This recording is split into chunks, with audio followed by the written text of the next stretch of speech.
Well, Professor Leena, the chair, participants. I will be talking about the policy dynamics and the competitive advantage in the Indian agriculture. Basically, this is termed as a quiet revolution. Well, my young friend from India has already explained how the Indian agriculture is and what it looks like. I will give a very brief idea of the dichotomy which prevails in the Indian agriculture sector. On the one hand, it contributes 19% of the GDP, whereas it absorbs 65% of the population for employment and livelihood. It has got a very low level of capital formation, around 2.3%, and it is now picking up in international trade. This is what is in a nutshell the status of Indian agriculture. We do have an understanding of how the sector is moving. If we see over the last 5 decades, see that there are two segments. One is for the food grain crops, other is the other crops. We see that the growth rate is almost similar. This gives a very clear indication that the policy clearly played the dynamics in the Indian agri front, and the policy shift has taken in 2000 through a program called New Agriculture Policy 2000. My entire program or the presentation will be focusing on how this New Agriculture Policy of 2000 has enhanced the competitiveness of Indian agriculture, where there is a paradigm shift has taken from supply side to a demand side approach. Well, this is what is the status of capital formation in Indian agriculture. On the one hand, you can see the private capital formation is on the rise, whereas the public capital formation is on the decline. If we look at a health check, what we see is that in the pre-harvest segment, we do have declining average holding size. 60% of the area remain under rainfed agriculture. We have inefficient and inadequate last mile delivery of inputs. We have an eroding water tables and declining soil health. This is on the one side. On the other side, post-harvest, we do have regularized markets, inefficient market systems and linkages, knowledge and information gaps, and no value addition at the farm gate. We do have poor productivity across various segments, and we have a supply side policy support. Now, the transition is in place. The major transition forces at work are shift in consumption pattern from traditional to high value crops, high penetration of processed food in the consumption basket. On the retail front, we have a very huge retail market with 200 billion industry. It is expected to grow at 40% per annum in the next 3 years. 91% growth in food and groceries. So this gives the synergy for Indian agriculture sector to leverage to gain from the market link. There is a compulsion on government to move away from subsidies to higher remuneration to farmers. Conscious policy shift is getting in place.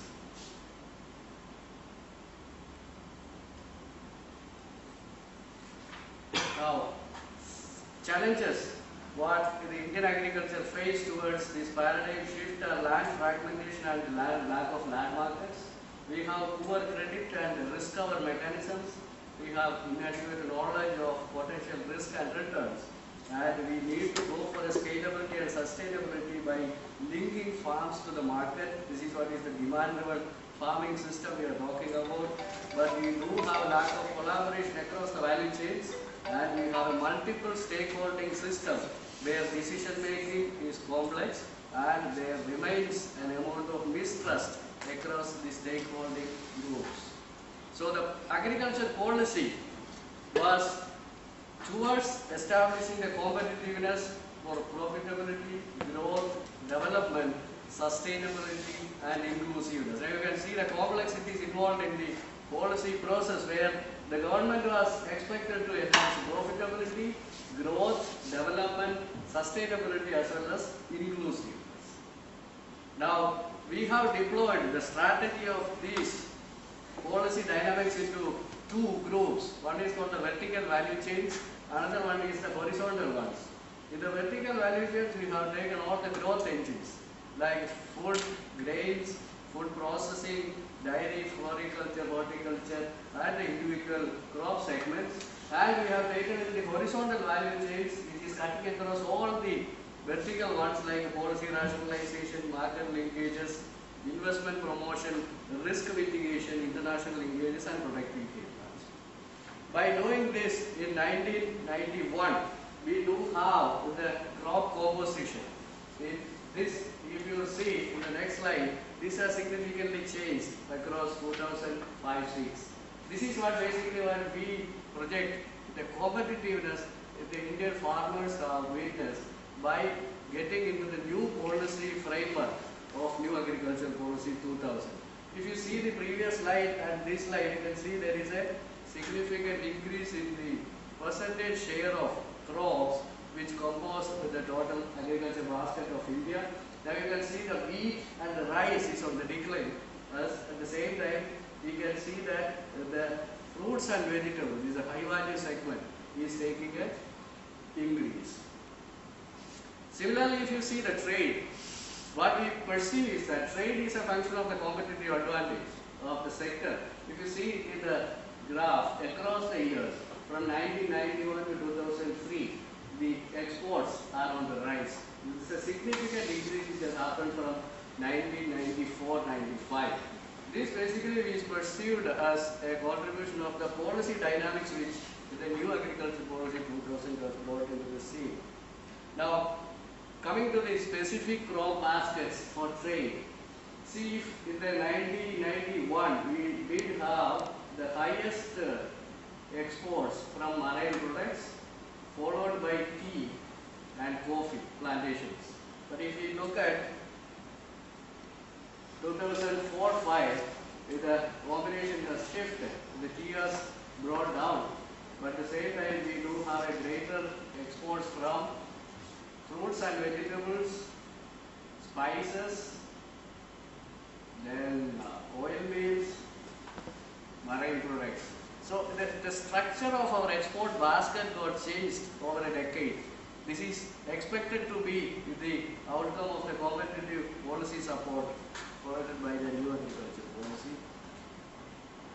Now, just look at the export share of major horticulture crops from India.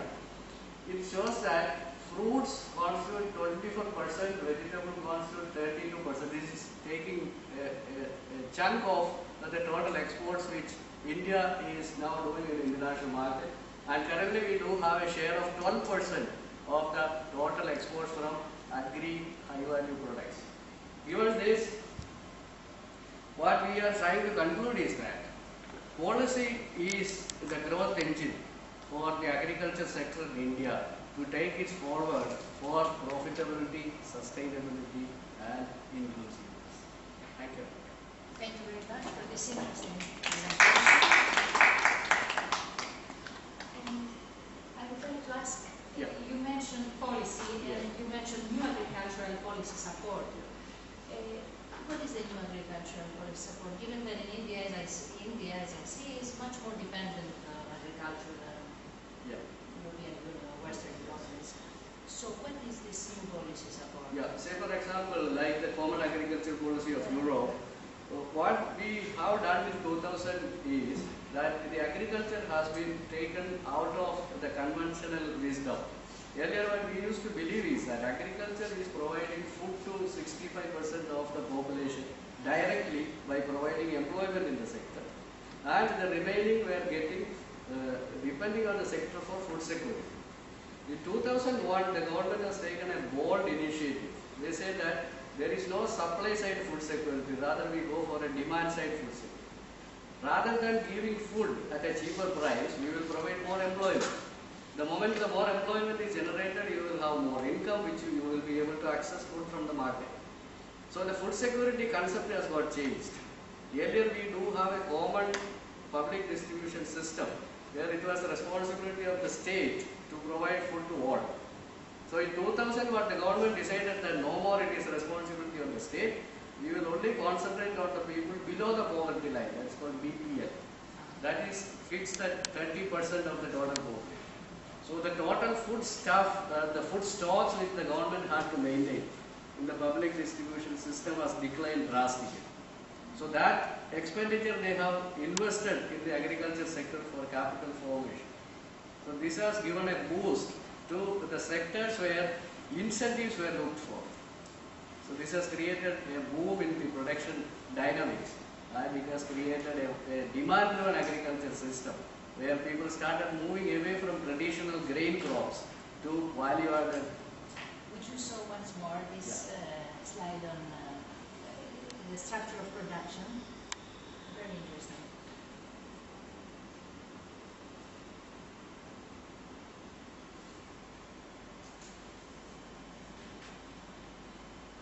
So what is the most important product? Yeah, you should keep in mind in this context that we did have a program called the Green Revolution, Yes. which started in the early 60s.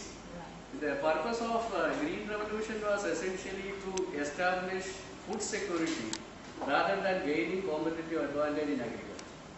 So the priority for the government was to establish a sustainable stock of food grains where the famines can be avoided. That this green revolution has been accused as being unsustainable. Yes, exactly. That's the point. That's what this slide shows. See, if you see the growth rates, the total area under traditional crops and the total area under other crops, almost it is matching. That means the Green Revolution has not done much to the growth of demand-driven agriculture. Rather, it was forcing the farmers to remain in the traditional framework, and coming out of that, the new policy has helped in 2000. That's what the basic conclusion is.